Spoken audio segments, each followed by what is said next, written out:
नमस्कार भाइयों बहनों, अगर आप ईपीएफओ के पीएफ मेंबर हैं, आपके पीएफ खाते में पैसा जमा है, आपने पीएफ क्लेम किया हुआ है या आपने अपने पीएफ अकाउंट में नॉमिनी जोड़ना चाह रहे हैं, तो आज की वीडियो आपके लिए बहुत ही ज़रूरी है, क्योंकि ईपीएफओ से जुड़े नियमों में पिछले समय में कई महत्वपूर्ण बदलाव और सुधारों को मंजूरी दी गई है। इसमें दोस्तों partial withdrawal, unemployment withdrawal, education, marriage, minimum balance और पेंशन विड्रॉवल और नॉमिनेशन से जुड़े महत्वपूर्ण नियम शामिल है। लेकिन दोस्तों वीडियो शुरू करने से पहले एक ज़रूरी बात समझ लीजिए। सोशल मीडिया पर पीएफ को लेकर कई तरह की खबरें वायरल होती रहती है, इसलिए हम यहाँ केवल ईपीएफओ की आधिकारिक जानकारी और ईपीएफओ द्वारा जारी दस्तावेजों के आधार पर बात करेंगे। तो दोस्तों, अगर आप इस चैनल पर पहली बार आ रहे हो तो इस चैनल को सब्सक्राइब भी कर देना, ताकि ऐसे ही पीएफ से जुड़ी सरकारी योजनाओं से जुड़ी जानकारी आपको इस चैनल के माध्यम से मिल सके। तो चलिए दोस्तों, जानते हैं पीएफ के 8 बड़े बदलाव क्या हुए हैं। पहला बड़ा बदलाव, पीएफ पार्टियल विड्रॉ के नियम आसान किए गए। पहले पीएफ से एडवांस या पार्टियल विड्रॉ के लिए अलग अलग परिस्थितियों के अनुसार कई नियम और अलग अलग पात्रताएं थी। ईपीएफओ के 238वें सेंट्रल बोर्ड ऑफ ट्रस्टीज की बैठक में पार्टियल विड्रॉ के पुराने कई प्रावधानों को सरल करके 3 बड़ी कैटेगरीज में रखने का निर्णय लिया गया है। दूसरा बड़ा बदलाव, पार्टियल विड्रॉ के लिए 12 महीने की सर्विस। एक बहुत बड़ा बदलाव यह है कि पार्टियल विड्रॉ के लिए अलग अलग मामलों में मौजूद अलग अलग मिनिमम सर्विस रिक्वायरमेंट को सरल करते हुए 12 महीने की टोटल सर्विस का प्रावधान मंजूर किया गया है। यानी जिन मामलों में पहले कई साल की सर्विस की शर्त होती थी, वहां नियमों को सरल बनाने की दिशा में बहुत बड़ा कदम उठाया गया है। हालांकि ध्यान रखें कि हर तरह के विड्रॉ की राशि और फ्रीक्वेंसी एक जैसी नहीं है, इसलिए केवल यह सुनकर कि 12 महीने बाद पूरा पीएफ निकाल सकते हैं, इस गलतफहमी में न रहे। और तीसरा बड़ा बदलाव, एजुकेशन के लिए ज़्यादा बार पीएफ विड्रॉल। एजुकेशन से जुड़े पीएफ विड्रॉल में भी बड़ा बदलाव प्रस्तावित मंजूर किया गया। ईपीएफओ के बोर्ड डिसीजन के अनुसार एजुकेशन के लिए विड्रॉल की फ्रीक्वेंसी को बढ़ाकर मेंबरशिप के दौरान अधिकतम 10 बार करने का प्रावधान किया गया है। पहले दोस्तों एजुकेशन और मैरिज से जुड़े विड्रॉल्स पर कुल फ्रीक्वेंसी काफ़ी सीमित थी। अब नए फ्रेमवर्क में एजुकेशन को अलग कैटेगरी में रखकर अधिक फ्लेक्सिबिलिटी देने की बात कही गई है। इसमें बच्चों की पढ़ाई या खुद की एजुकेशन के लिए पीएफ का इस्तेमाल करने वाले पीएफ मेंबर को सुविधा मिल सकती है।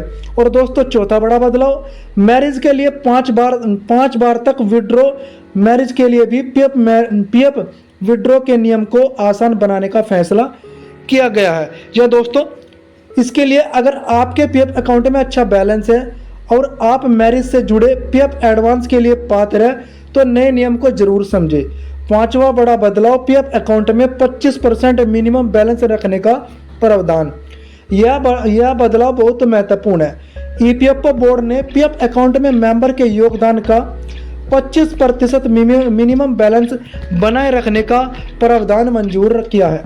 इसका उद्देश्य यह है कि पीएफ मेंबर बार बार पूरा पैसा निकालने अपना रिटायरमेंट करप्शन खत्म न कर दे। ईपीएफओ के अनुसार लगातार छोटे छोटे विड्रॉ से रिटायरमेंट के समय पीएफ बैलेंस काफ़ी कम हो सकता है, इसलिए नए फ्रेमवर्क में कुछ परिस्थितियों में 25% की राशि को रिटायरमेंट सिक्योरिटी के लिए बनाए रखने का प्रावधान रखा गया है। लेकिन दोस्तों अनएम्प्लॉयमेंट जैसे विशेष परिस्थितियों में विड्रॉल की अलग अलग व्यवस्था बताई गई है। और छठा बदलाव, बेरोजगारी के समय पीएफ विड्रॉ। अगर कोई व्यक्ति नौकरी खो देता है तो पीएफ उसके लिए आर्थिक सहारा बन सकता है। ईपीएफओ द्वारा जारी जानकारी के अनुसार अनएम्प्लॉयमेंट की स्थिति में एलिजिबल पीएफ बैलेंस का 75% तक विड्रॉ तत्काल करने का प्रावधान किया गया है। दोस्तों बोर्ड अप्रूवल रिफॉर्म पे फाइनल पीएफ सेटलमेंट के लिए पर म्यूचुअल फाइनल सेटलमेंट की अवधि को 2 महीने से बढ़ाकर 12 महीने और पेंशन विड्रॉ के लिए अवधि को 2 महीने से बढ़ाकर 36 महीने करने का नियम यानी कि निर्णय लिया गया है। इसका उद्देश्य मेंबरों को जल्दीबाजी में पेंशन बेनिफिट निकालने के बजाय लंबे समय तक ईपीएस मेंबरशिप बनाए रखने के लिए प्रोत्साहित करना है। और दोस्तों, क्योंकि अगर कोई मेंबर 10 साल की एलिजिबल पेंशनेबल सर्विस पूरी कर लेता है तो यह भविष्य की पेंशन एलिजिबिलिटी के लिए महत्वपूर्ण स्थिति में पहुंच सकता है। दोस्तों, 8वां बड़ा बदलाव, नॉमिनी और ई नॉमिनेशन को लेकर सावधानी। अब बात करते हैं सबसे जरूरी चीज की, नॉमिनी की ईपीएफओ मेंबर के लिए नॉमिनेशन बहुत महत्वपूर्ण है। ईपीएफओ के अनुसार ई नॉमिनेशन की सुविधा उपलब्ध है और मेंबर अपनी सर्विस पीरियड के दौरान नॉमिनेशन को फाइल और अपडेट कर सकता है। अगर मेंबर के पास फैमिली है तो नॉमिनेशन फैमिली के निर्धारित सदस्य के अनुसार किया जाता है। अगर मेंबर के पास निर्धारित फैमिली नहीं है तो उसके नियम अलग लागू होंगे। तो दोस्तों, मैं आशा करता हूं कि इस वीडियो में दी गई जानकारी आपको पसंद आई होगी। तो हमें वीडियो में कमेंट करके जरूर बताएं कि आपको यह जानकारी कैसी लगी। और दोस्तों, इस वीडियो को लाइक भी कर दें और ज़्यादा से ज़्यादा सभी मेंबरों के साथ इस वीडियो को शेयर कर दें। और अगर आप इस चैनल पर पहली बार आ रहे हो तो चैनल को सब्सक्राइब भी कर देना। मिलते हैं नई वीडियो के साथ, तब तक के लिए धन्यवाद।